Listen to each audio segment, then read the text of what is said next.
Welcome to Eurodollar University with Jeff Snider. We're going to be talking about the Eurodollar Futures curve inversion deepening, very, very deep, Mariana Trench type deep. Now we're going to find out why that's important, but for those of you who are just joining us for the first time, the Eurodollar Futures curve was the first curve that inverted several months before, 3 months before. How many months, Jeff? 1, 2, 3, 4. No, 3 months before the U.S. Treasury curve. Don't make me do calendar. Calendar math is so hard. So I don't know. Is it 4 months? I we think got it's 4 a months. warning months before the mainstream media said the U.S. Treasury curve had inverted. The Eurodollar futures curve had warned us earlier. And Jeff, we're going to be talking about that it's really deepening. You're going to tell us why. And then you're going to corroborate the message that is coming to us from this Eurodollar futures curve by taking a brief look at China and maybe a few other markets. For the audience who wants to read along, they can. They're going to have to look for a title called Not Just Recession, US Dollar Deflation. But where can they read along, Jeff? They have to go to marketsinsiderpro.com and sign up using their email.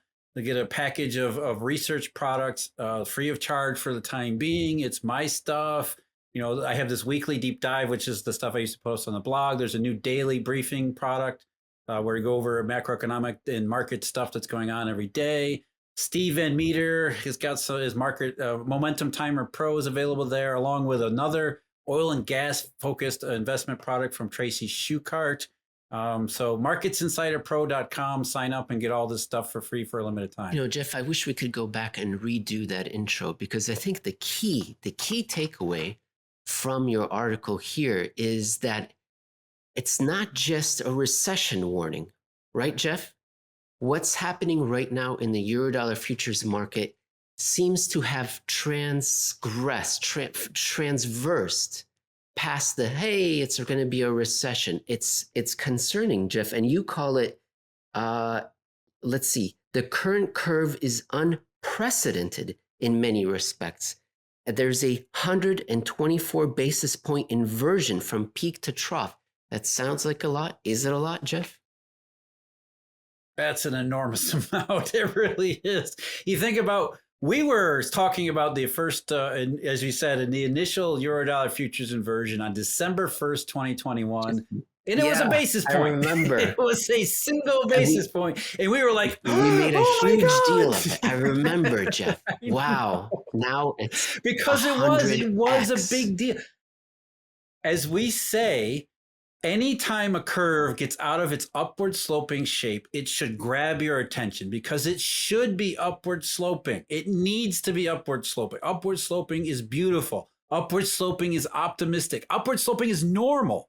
And so anytime a curve, even starting to flatten, I mean, we've been talking about flattening curves with alarm and any number of other words since last year. But then when you get to inversion is one of those things where you're like, okay, it takes an enormous amount of uncertainty, fear, whatever, to get a curve to go upside down, to get it out of its beautiful upward sloping shape into something so distorted, so ugly that you have to look at it and say, even if it's just 1 basis point between two contracts on the curve, two directly adjacent contracts on the curve, just 1 basis point, that's something you have to pay attention to. Now, it's not earth shattering. It's not, oh my God, the end of the world.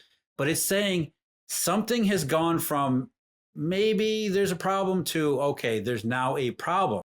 So if a 1 basis point inversion among two adjacent contracts is, okay, there's now a problem, what is a 124 basis point inversion across many contracts on the curve that makes the curve look at it? The shape right now is something I don't remember ever seeing in any past episode. So if we were concerned in December, what are we now in July? It's not just about recession. There's something else going on here. And that something else might be maybe another global financial crisis. I know I'm putting words in your mouth, Yes. Jeff, but this would be number 3 in the last 15 years. And in this... That's the worry. Sure. That's the concern. If you're looking in the deep, dark recesses of what is downside risk actually mean, and I'm not saying it's going to be 2008 like, or even 2008 a repeat. That's not, I mean, we're never going to see a 2008 crisis again because the world moves on and the world changes.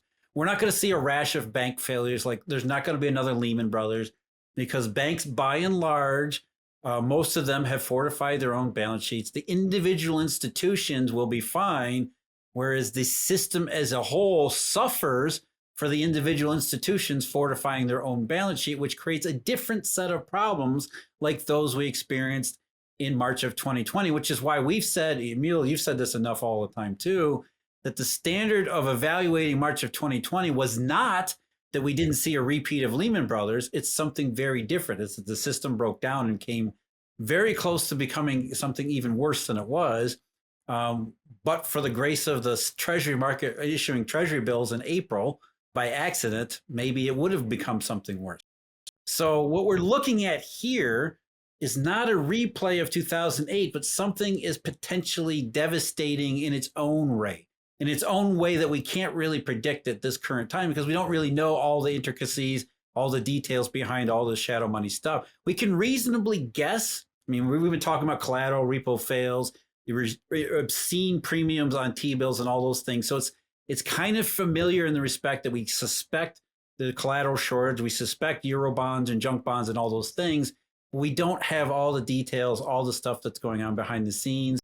So the curve is telling us, I can't tell you exactly what it is, but there's something there that we're really, really, really worried about, that the curve shape has gone so far upside down that we haven't seen this level of inversion since, and this is the thing, September 2007. Let's talk about that. Let's talk about that because you've mentioned 2008 a few times. I've mentioned the global financial crisis. In your article, you compare the Eurodollar futures curve inversion presently to what we saw in the past.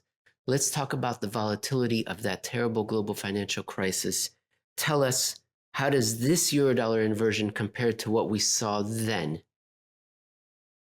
Well, back in you got to remember September 2007. September 2007. Market broke. The first global financial crisis began in August of 2007 when the Eurodollar futures curve was about 40 basis points inverted. So we didn't get to this level of inversion in this part of the particular part of the curve, the near-term spreads of the curve back then, until it was early September 2007, just weeks away from the Federal Reserve's very first panicky rate cut. So to get to that level of distortion in the Eurodollar curve in 2007, the financial crisis itself had already begun, and the Fed's emergency rate cut was only weeks away from that point. So that kind of punctuates what it took. It really clarifies what it took to get the Eurodollar futures market that upside down and that distorted the last time we were in this same shape, which tells us, okay, the risks here are not just about recession in the United States or even a global recession. There's something a little bit more to it here. Quote from your article, let me reiterate, it took a total breakdown of the global reserve currency system, full-blown Eurodollar one, for anything close to the same level of inversion we see right now. Another quote, there has to be more to it than simple economic macro contraction, more than just a recession. And you mentioned them earlier, some other signals that corroborate this volatility that we're seeing in the Eurodollar futures market. Repo fails, massive premium being paid on treasury bills, the US dollar exchange value. And we'll leave all those for another show because we're going to talk about China now and the upheaval they're seeing in their import-export bill.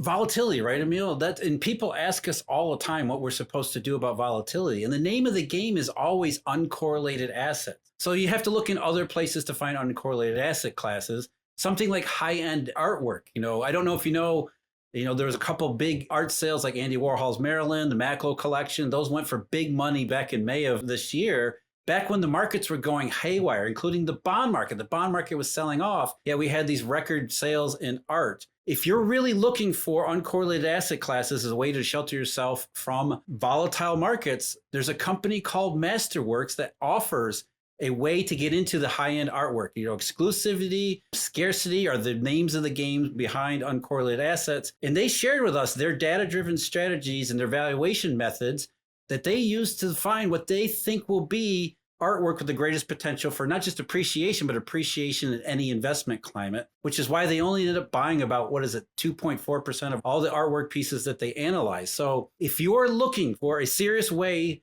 to get into uncorrelated asset classes, take a look at artwork. Masterworks offers what they think is a very good solution to the volatility problem, to volatility across all of these markets. They believe that they have the potential to what we're talking about all year on this show, which is markets going haywire, volatility. Because there's so much demand for their product, there's a waiting list to get into it. But because of their sponsorship of our show, they're allowing us to give our viewers who click in the links in the description to skip the line, to go priority access to their material, to the investments. And so all that stuff is in the description. And if you're serious about uncorrelated asset classes, protecting yourself from volatility, take a look at Masterworks because we think they offer a pretty good solution to it. Jeff, I don't think the audience would think, well, let's look to China for euro dollar insight. But where else would you look at? Which country, where else would you look at? China is the prime recipient of the Eurodollar. And for years, they have done something with their imports and exports. This is not the first time what we're going to describe, whereby they say, you know what? We need to hold back some of the dollars we're paying out. We need as many dollars coming in as possible, but hold on the selling of dollars, of sending the dollars out of our country, out of our purse. And that's by looking at exports and imports. And for the last several months, Jeff, you have reported that their exports are reasonably not terrible, but their imports are dead.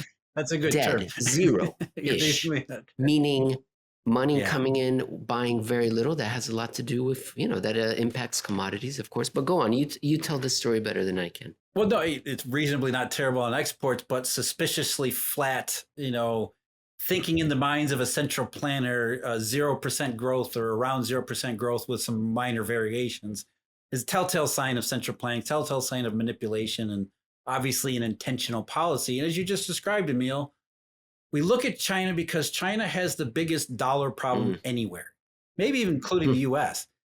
China needs more dollars than anybody else to participate in global markets, to intermediate and to have intermediated financial flows in and out of China. They need dollars more than anybody. And at times, if the Eurodollar system is not providing dollars, you would look to the biggest dollar client to say, can we detect what's going on with the dollar system by the behavior of the biggest dollar need or the biggest dollar short actually in the world? And if the biggest dollar need starts doing things that are, they're not going to say it, they're not going to publicize this, but if they start doing things how they act, if they start, for example, holding the line on exports, a very clear, invisible line, not exports, imports, which means they're saying we're not going to import in as much material as maybe we actually need because we're more concerned about conserving the dollars that we would have to use to pay for these imports. They're prioritizing dollar conservation over imported material, money over economy. That's a pretty powerful signal of what they perceive of their own situation with regard to dollar sufficiency, redistribution, and flexibility, all that good stuff in the Eurodollar system. Jeff, any final thoughts, including where people can get a hold of your work? It's not where it used to be. It's still on Real Clear Markets. You do a essay there, and then you have a column at Epoch Times, EPOCH Times. But where else can people reach you, get your work?